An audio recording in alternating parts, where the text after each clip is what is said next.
Enough! No! More! Today's topic is authentication. Appropriate since we're talking with Okta. It's kind of the thing they do. Mike, what have you heard enough about with authentication? And what would you like to hear a lot more? So it's a little bit of a rant. Two things here.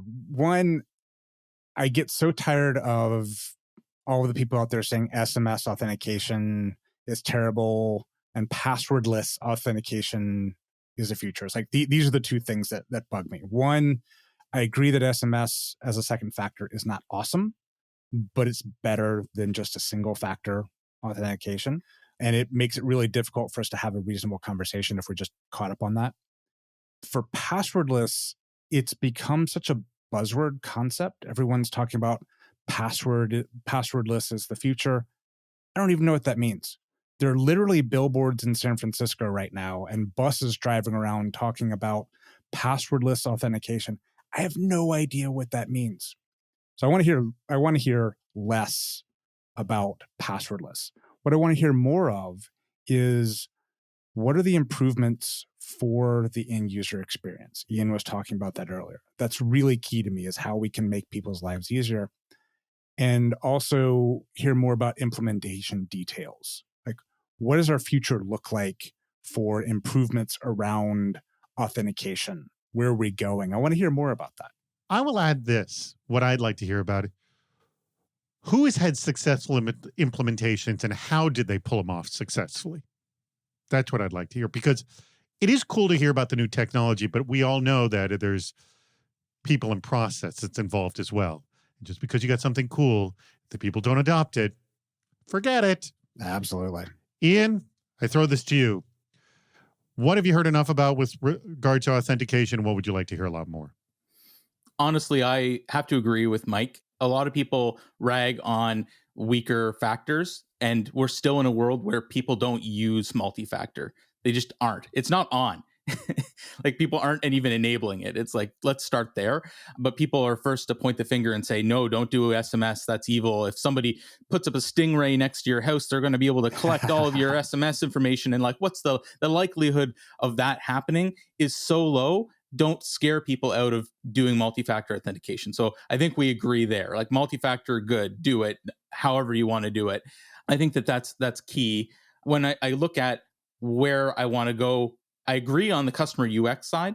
I think I'd like to see more ecosystem developments to drive better UX uniformly across application builders. We're in a world where we have Apple, we have Microsoft, and we have Google that make devices and operating systems. And that's a pretty small number of players that need to actually align on making user experience better. And they've all so far gone in 3 different distinct paths, which has made everyone's life, including everyone that's listening, difficult, because you're probably listening on some device that's one of those, name your Apple, Microsoft, Google thing. It's just the UX isn't there. And we've seen a little bit of movement there where there's a new kind of coalition from those 3 vendors that are trying to adopt FIDO, which drives a lot of that WebAuthn passwordless flows. But you really need to bake this in at the device application OS level. And that's really one of the things I'd like to see more of. Question for you, Ian, and goes to my earlier question too. What implementations have you seen that you've either used in your training, like, oh my God, they did this really well, or you're like, oh wow, we need to now incorporate that because we didn't see that when we were developing this? Like, what have implementations taught you in a nutshell? So I'll give you a few personal examples. You remember Clubhouse, that whole platform, when it launched, I was given a link from a friend. It said, hey, you might want to listen to this. I'm going to invite you to join. It was sort of like the old Gmail back in the day when you got the 5 invites and you got to give them out to your friends. I got it. It already had my phone number in because he had text messaged that information to me. The registration was seamless. I was signed up as a user and listening within probably a few seconds because it automatically was able to verify. It knew it was a cell phone, so it was able to SMS me my code, no password creation. I was just logged in, ready to go. That's an example of a good experience. Now I'll take you through. I am a gamer. I use Blizzard, and I was doing a password reset flow, which is, we refer to everything as flows at Okta.